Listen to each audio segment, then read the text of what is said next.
दोस्तों पिछले कुछ दिनों से बहुत सारे जो विद्यार्थी हैं उनका बार बार सीटेट को लेकर के मैसेज आता रहता है। कई कमेंट्स मैंने कल भी देखे, पिछले दिन भी कमेंट्स देखे और बहुत सारों का ये कहना है कि अभी एकलव्य मॉडल स्कूल में भी बहुत सारी भर्तियां हो रही है, केवीएस में भी हो रही है और भी जो है डीएसएसबी में भी हो रही है और हमें जो है सीटेट भी पास करना है। तो आखिर हम क्या करें, क्या हमारी रणनीति रहे कि हम बहुत आसानी से सीटेट को क्लियर कर लें।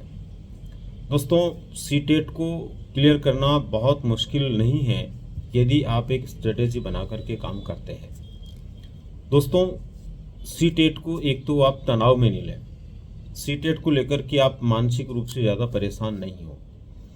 मैं अभी कुछ अनुभव आपको शेयर करना चाहूँगा जो विभिन्न विद्यार्थियों के माध्यम से मैंने लिए हैं। और जब आप लोगों के कमेंट्स आए तो मैंने पिछले 4-5 लोगों से बातचीत की और वो 4-5 लोग वो हैं जिन्होंने सीटेट को बहुत कम समय में बहुत आसानी से जो है पास आउट कर लिया। वैसे भी आपको पता है कि सीटेट जो है केवल क्वालिफाइंग एग्ज़ाम है, इससे डायरेक्ट कोई अपनी जॉब लगने वाली नहीं है, इसलिए अपने को क्वालिफाइंग एग्ज़ाम को उसी तरह से लेना चाहिए। दोस्तों मैं यहाँ पर कुछ 3-4 खास बातें बताने जा रहा हूँ। ये 3-4 बातें आपको अपने मस्तिष्क में बैठानी है और सबसे पहले वीडियो को पूरा सुनना है और पूरा सुनने के बाद में फिर जैसे जैसे आपको कहा जा रहा है वैसे वैसे आप अगर करेंगे तो मैं उम्मीद करता हूँ कि सीटेट पास करना आपके लिए बहुत बड़ा मुद्दा नहीं रहेगा। दरअसल सीटेट को पास करने के पहले 3-4 तरीके मैं आपको बता रहा हूँ, ये आप नोट भी कर सकते हैं और अपने मस्तिष्क में ध्यान रख सकते हैं। पहले नंबर पर तो दोस्तों हमेशा ये ध्यान रखो, चाहे सीटेट हो या कोई सी भी परीक्षा हो, कंपटीशन के अंदर ये बिल्कुल आवश्यक नहीं है सफल होने के लिए कि आप कितने घंटे पढ़ रहे हैं, बल्कि ये आवश्यक है कि आप जो पढ़ रहे हैं वो क्या पढ़ रहे हैं, अपने को क्या पढ़ना है और क्या छोड़ना है ये आना ज़रूरी है। हम में से बहुत से लोग जो है ना ये समझ ही नहीं पाते कि मुझे क्या पढ़ना और क्या छोड़ना है। यदि आपने क्या छोड़ना है ये बात समझ ली तो ये मान के चलिए क्या पढ़ना ऑटोमेटिक आपके माइंड में रहेगा। मित्रों यहाँ पर जो बात आपको दूसरे नंबर पर ध्यान रखनी है वो ये है कि कुछ सब्जेक्ट आपके सीटेट में या किसी भी राज्य के टेट में जो होते हैं ना वो ऐसे कॉमन सब्जेक्ट होते हैं जिन विषयों को यदि आपने किसी राज्य में पढ़ कर के वहाँ की पात्रता परीक्षा को पास किया है तो लगभग वो बहुत सारी चीज़ें वहाँ मैच करती है, बहुत बड़ा अंतर उसमें नहीं आता है। यहाँ पर आप लोगों को सीडीपी को बहुत अच्छे से देखना है, पेडागोजी को बहुत अच्छे से देखना है और लैंग्वेजेस को देखना है। दोस्तों सीडीपी के 30 प्रश्न आते हैं और सीडीपी के 30 प्रश्नों को हल करने के लिए आपको जितने भी अब तक की प्रीवियस पेपर हैं सीटेट के, उन प्रीवियस पेपर्स को बहुत अच्छे से सोल्व आउट करना है। ध्यान से समझें आप, सीडीपी के जितने भी सीटेट के पिछले पेपर्स हैं प्रीवियस पेपर्स, उनको आपको सोल्व आउट कर लेना है। इसके अलावा दोस्तों आप लोगों को पेडागोजी के जितने भी प्रश्न आए हैं पिछली परीक्षाओं में सीटेट में, उनको एकदम ठीक से समझ लेना है और उनको हल कर लेना है। लैंग्वेज के जितने भी आए हैं उनको देख लेना।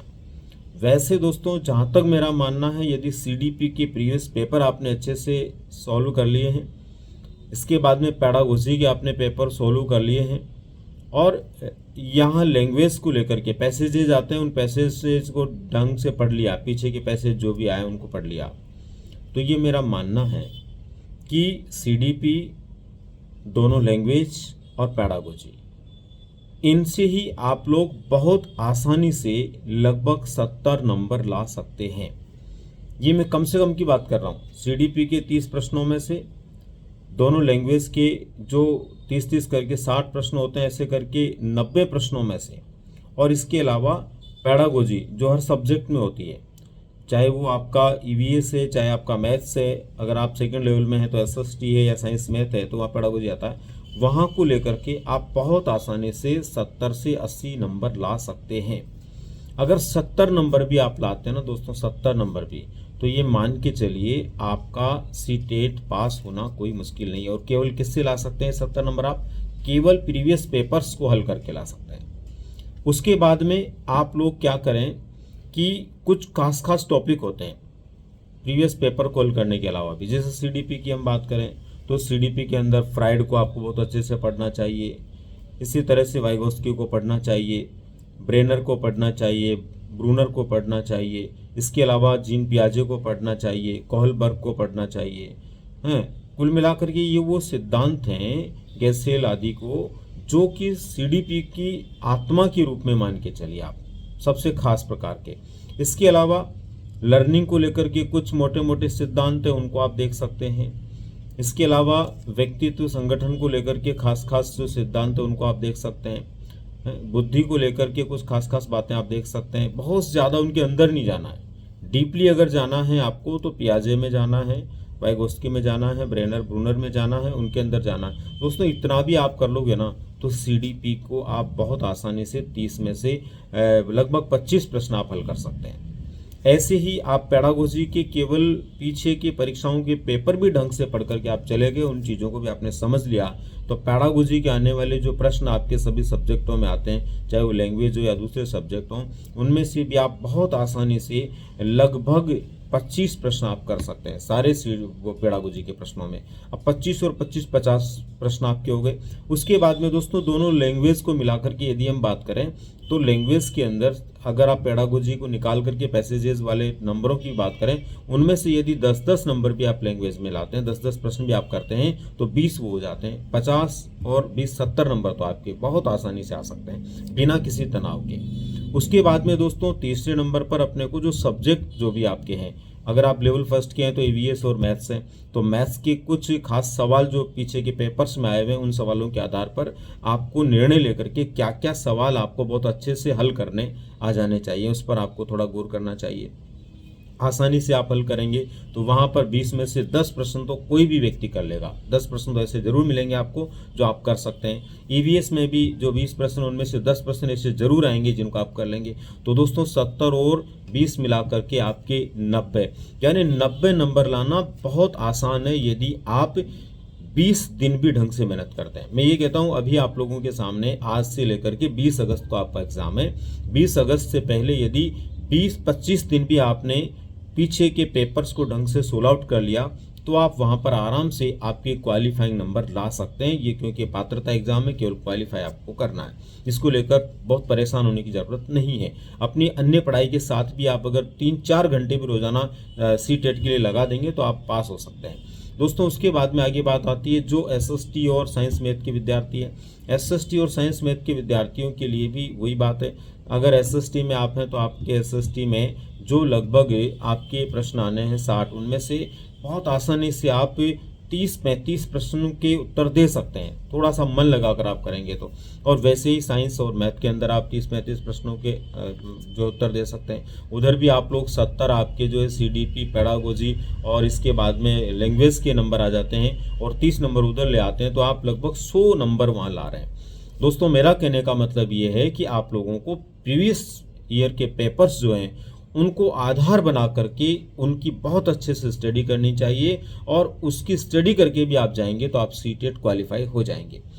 इसके अलावा सब्जेक्ट में कुछ खास चीज़ें बिंदु छांट लीजिए, ये हमें पढ़ना जरूरी है। पिछली बार यहाँ से ज़्यादा प्रश्न आए उनको आपको देख लेना चाहिए, वो कंप्लीट करने की ज़रूरत है। और आखिरी में दोस्तों यहाँ पर आपको ध्यान रखना है, पेपर हल करते समय आपके मस्तिष्क में कोई तनाव नहीं रखना है और वहाँ पर एक एक प्रश्न को ध्यान से पढ़ना है।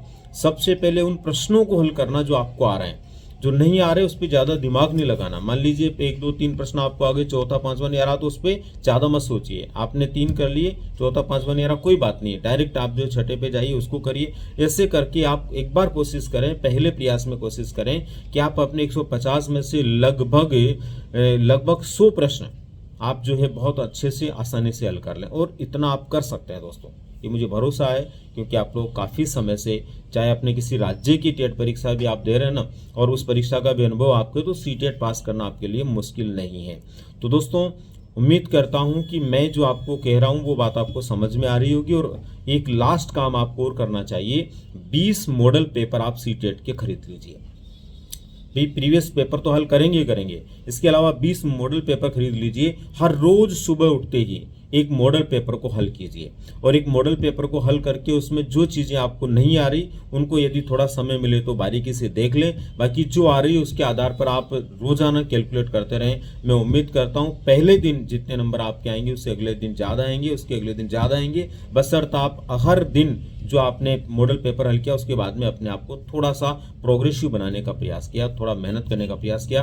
दोस्तों अगर 20 दिन लगातार आप मॉडल पेपर हल कर लेंगे, प्रीवियस पेपर देख लेंगे, तो तनाव नाम की कोई चीज़ आप में नहीं रहेगी और आप आसानी से सीटेट की परीक्षा को पास कर लेंगे। तो दोस्तों सीटेट को लेकर के परेशान नहीं हो, बहुत सारे डीएसएसबी का एएमआरएस का या फिर केवी का फॉर्म भरने वाले प्रतियोगी काफ़ी परेशान महसूस हो रहे हैं, कई बार उनके कमेंट्स आते हैं, तो आप चिंता नहीं करें, सीटेट बहुत आसानी से पास हो जाएगी। 20 से 25 दिन भी सीटेट के लिए बहुत अच्छे से पास करने के लिए दिन है, इसलिए चिंता नहीं करें। 20 अगस्त को आपका ऑफलाइन एग्जाम है, सबसे बड़ी बात है ऑफलाइन एग्जाम में आराम से पेपर आप पढ़ सकते हैं, आराम से अपनी इच्छा के अनुसार आप गोले कर सकते हैं। उम्मीद करता हूं दोस्तों मेरी ये सलाह आपको काम आएगी और आप जरूर सीटेट की परीक्षा में सफलता को प्राप्त करेंगे। ऐसी आशा के साथ में एक बार फिर आपको शुभकामनाएं देते हुए धन्यवाद।